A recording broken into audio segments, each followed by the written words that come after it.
बड़ा अगर भोलेनाथ ओघड़दानी की कथा कर रही है, व्रत कार्तिक महत्तम कथा है। कार्तिक के महीने में सबसे बड़ा अगर व्रत का कोई नियम है तो केवल एक नियम सबसे बड़ा है, सुबह ब्रह्म मुहूर्त स्नान करना और दूसरा दीप लगाना, दिया प्रज्वलित करना, दीपक लगाना। दीप दान से बड़ा कार्तिक के महीने में कोई दान का वर्णन नहीं है जितना दीप दान का वर्णन।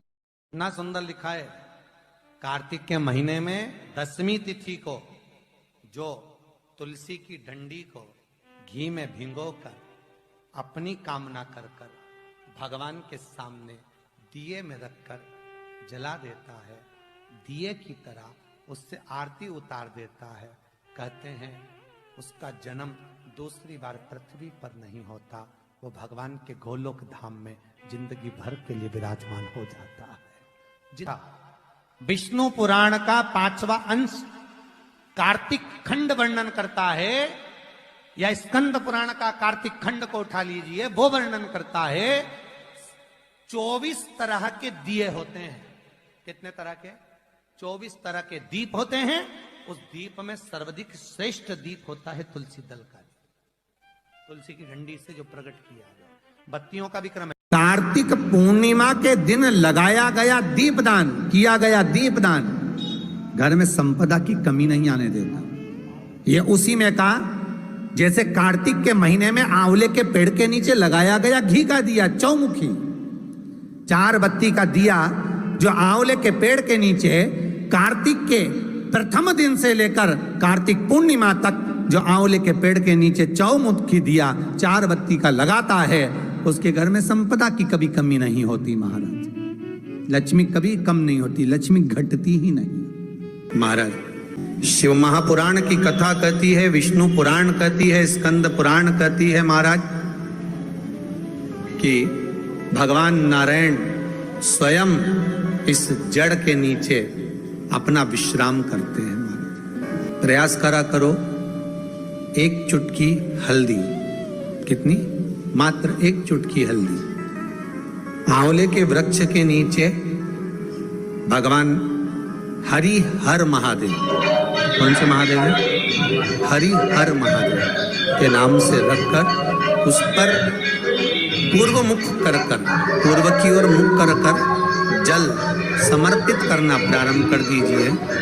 आप अगर प्रयास करेंगे, शुक्रवार की शुक्रवार करें या नवमी की नवमी करें, अष्टमी की अष्टमी करें, प्रदोष की प्रदोष कर लें, सोमवार की सोमवार कर लें, तो आंवले की जड़ के नीचे अगर हमने हल्दी रखकर जल का भाग समर्पित करा है पूर्व में मुख होकर, तो अगर व्यापार नहीं चल रहा है, 1 हफ्ता हो गया बैठे हुए हो, कोई ग्राहकी नहीं है, तो 1 बार करो, दूसरी बार करने जाओगे तो आप अपने आप दौड़ कर जाओगे कि मेरा 1 हफ्ते से व्यापार अच्छा चल रहा है। आप दूसरी बार करोगे तो आपको ये ज्ञान उपदेश ये प्राप्त हो जाएगा, अपने आप रिजल्ट सामने आएगा कि हाँ, हमने आंवले के वृक्ष के नीचे हल्दी को समर्पित करा था और उसको चढ़ाने के बाद हमने जो जल चढ़ाया है उसका फल हमको प्राप्त हुआ। गाय का दूध होता है, गाय का जो दूध होता है कच्चा दूध, गाय का जो कच्चा दूध होता है, शंकर जी भगवान पर, भोलेनाथ जी पर 1 कटोरी दूध, जितना आप पी सकते हो उतना दूध शंकर भगवान पर चढ़ा दीजिए, ठीक है।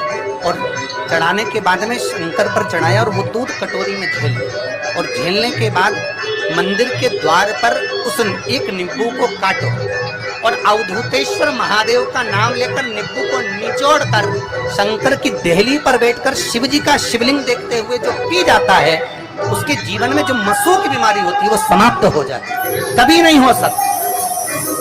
केवल अवधूतेश्वर महादेव का, केवल अवधूतेश्वर।